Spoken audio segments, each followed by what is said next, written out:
जी हां, नमस्कार। पेंशन धारकों के लिए बड़ी खुशखबरी। अब दोस्तों पेंशन के मुद्दे पर झुकने लगी है मोदी सरकार।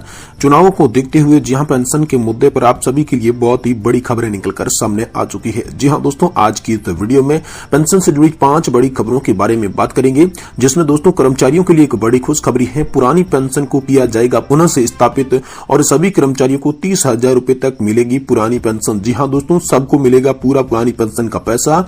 तो आखिर कर्मचारियों के लिए पुरानी पेंशन योजना को लेकर क्या बड़ी खबर है, वो भी इस वीडियो के अंदर हम आपको बताएंगे। साथ ही आपको कंपैरिजन करके भी बताएंगे कि कैसे आपकी पुरानी पेंशन लागू होगी और नई पेंशन को छोड़कर जब आप पुरानी पेंशन में जाएंगे तो दोस्तों आपको पेंशन कितनी मिलेगी। वहीं दोस्तों केंद्रीय कर्मचारियों के लिए महंगाई भत्ते को लेकर एक और बड़ी खबर आई है। जी हां दोस्तों, पहले आप सभी का जो 42% से बढ़कर 46% महंगाई भत्ता हुआ था, लेकिन उसी के तुरंत बाद दोस्तों अभी 10 दिन भी नहीं बीते हैं, लेकिन आप सभी के लिए एक और बहुत बड़ी खुशखबरी महंगाई भत्ते को लेकर सामने आ चुकी है।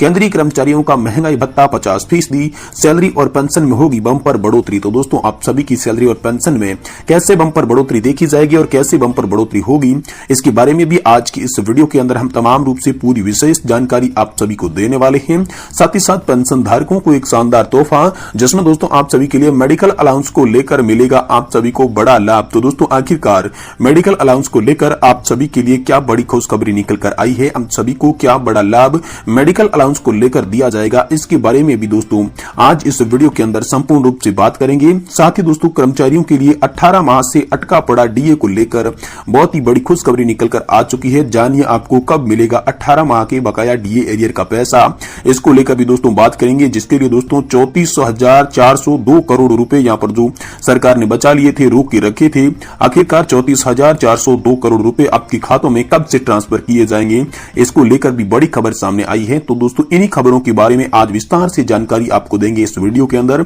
इसलिए दोस्तों अगर आप पेंशन धारक हैं तो आप इस वीडियो को लास्ट तक जरूर देखें। इससे पहले आप चैनल पर पहली बार आए हैं तो पेंशन दोस्तों इस चैनल को आप सब्सक्राइब करें, साथ ही साथ वीडियो को लाइक करके अपने दोस्तों के साथ शेयर करें। तो चलिए आपको एक एक करके सारी खबरें विस्तार से बताते हैं। दोस्तों पहली और बड़ी खबर की बात करें तो दोस्तों ओल्ड पेंशन स्कीम पर आया बड़ा अपडेट। कर्मचारियों में अभी बड़ी खुशखबरी, पुरानी पेंशन को किया जाएगा पुनः स्थापित, नई पेंशन योजना को किया जाएगा रद्द। जी हां दोस्तों, सरकार दे सकती है फिर से पुरानी पेंशन। तो दोस्तों इसको लेकर क्या बड़ी खबर आई है, चलिए आपको बताते हैं। दोस्तों वित्त मंत्री निर्मला सीतारमण ने शुक्रवार को लोकसभा में वित्त विधेयक 2023 को पहले पारित करवा लिया था। इसी दौरान उन्होंने पेंशन को लेकर एक बड़ा ऐलान किया था, जिसमें दोस्तों वित्त मंत्री ने वित्त सचिव के नेतृत्व में एक समिति का प्रस्ताव भी दिया था, जिसके बाद समिति का गठन करके समिति एनपीएस में सुधार के काम भी कर रही थी, लेकिन दोस्तों इस समिति को अब स्थगित कर दिया है। अब एनपीएस में सुधार के लिए कोई भी ऑप्शन नहीं बचा। अब कर्मचारियों की मांग जो है पुरानी पेंशन योजना, उसी को लागू किया जाएगा। तो आखिर पुरानी पेंशन योजना की मांग जो है वो कर्मचारी क्यों कर रहे हैं, इसमें एनपीएस से ज्यादा ओपीएस में फायदे कैसे हैं, चलिए पहले आपको फायदे बताते हैं, फिर से बताएंगे कि आपको मोदी सरकार क्या बड़ी खुशखबरी ओपीएस को लेकर दे सकती है। तो दोस्तों पुरानी पेंशन योजना के तहत कर्मचारियों को रिटायरमेंट के समय में जो वेतन मिलता था उसका आधा हिस्सा पेंशन के रूप में दिया जाता था।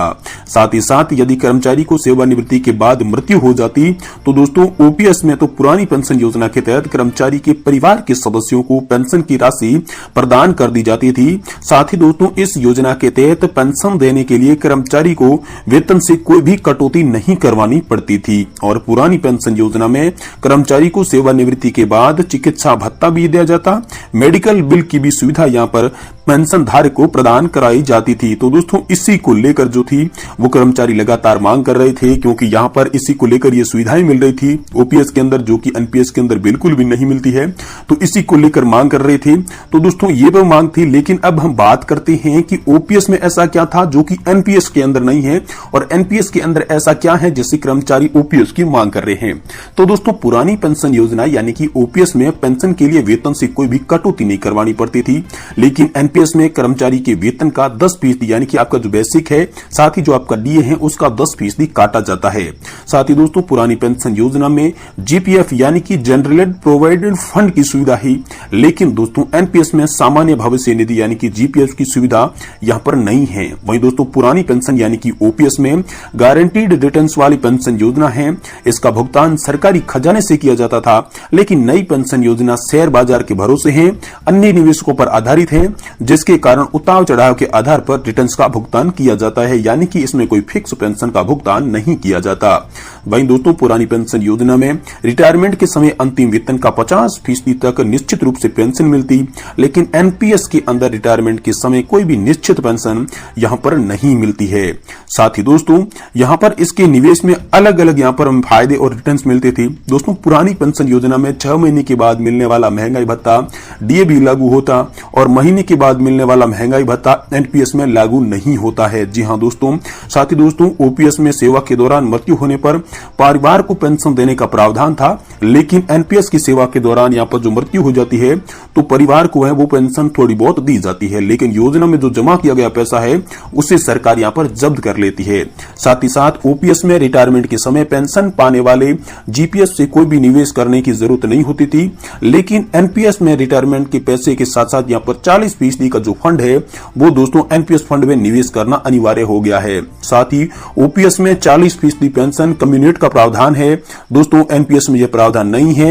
मेडिकल सुविधा के लिए भी यहां पर एनपीएस के अंदर इतने खास से अच्छे प्रावधान नहीं है।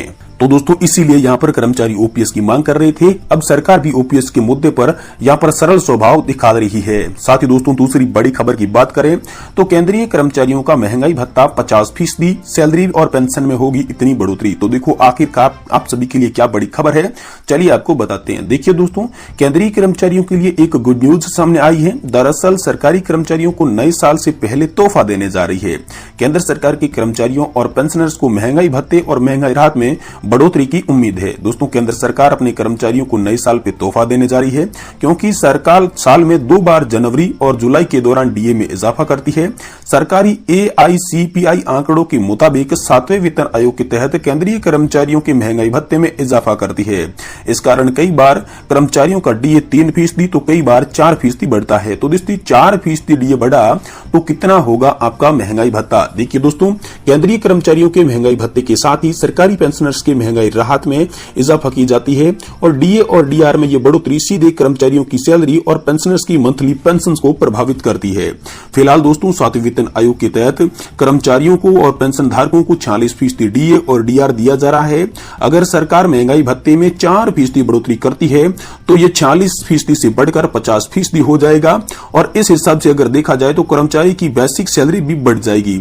मान लीजिए किसी भी कर्मचारी की यहां पर जो पेंशन है वो दोस्तों आपकी 18,000 रुपए की पेंशन है तो उसमें 50% डीए होने पर 9,000 रुपए एक्स्ट्रा से जोड़ दिए जाएंगे और इसे जब यहां पर 50% पूरा महंगाई भत्ता हो जाता है तो दोस्तों 18 प्लस 9,000 आपकी यहां पर पेंशन बनेगी और इसके बाद फिर से आपका महंगाई भत्ता जोड़ना शुरू हो जाएगा। तो ये आप सभी के लिए बहुत ही बड़ी खुशखबरी थी जो यहां पर पेंशन पर मोदी सरकार हाल फिलहाल में आप सभी को देने जा रही है, जल्द ही दे सकती है।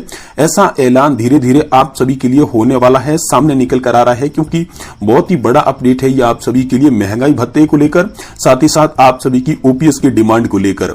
वहीं दोस्तों एक और बड़ी खबर आई है कि पेंशन धारकों को सरकार देने जा रही है एक शानदार तोहफा। जिस तरीके से ओपीएस के अंदर मिलता था आपको फिक्स मेडिकल अलाउंस, उसी तरीके से अब आपको फिक्स मेडिकल अलाउंस पर सहमति बन सकती है। मेडिकल भत्ता दोस्तों आपको 5,000 रुपए प्रति माह देने के लिए यहां पर सरकार ने एक प्रस्ताव पारित किया है। अगर ये प्रस्ताव संसद के दोनों सदनों में पास हो जाता है तो दोस्तों यहां पर मेडिकल भत्ता आप सभी को 5,000 रुपए प्रति महीना दिया जाएगा। इसको लेकर यहां पर आप सभी के लिए बड़ी खबर आई है, लेकिन हाल फिलहाल में ये जो प्रस्ताव है ये अटका हुआ है। जैसे ये प्रस्ताव पारित होगा या पेंशन पर आप सभी के लिए कोई भी बड़ी खबर होगी हम आपको इसी चैनल के माध्यम से तुरंत देने की कोशिश करेंगे। इसलिए दोस्तों आपसे निवेदन रहेगा कि आप हमारे इस चैनल को सब्सक्राइब कर लें। वीडियो की जानकारी अच्छी लगी हो तो वीडियो को आप लाइक कर दें और अपने पेंशन धारक मित्रों और दोस्तों के साथ शेयर करें ताकि पेंशन से जुड़ी हर जानकारी से वो भी अपडेटेड रह सके और पेंशन से आने वाले समय में जो भी बड़ी खबर होगी उससे आप अपडेट रहने के लिए चैनल से जुड़े रहें। आपका बहुत बहुत धन्यवाद।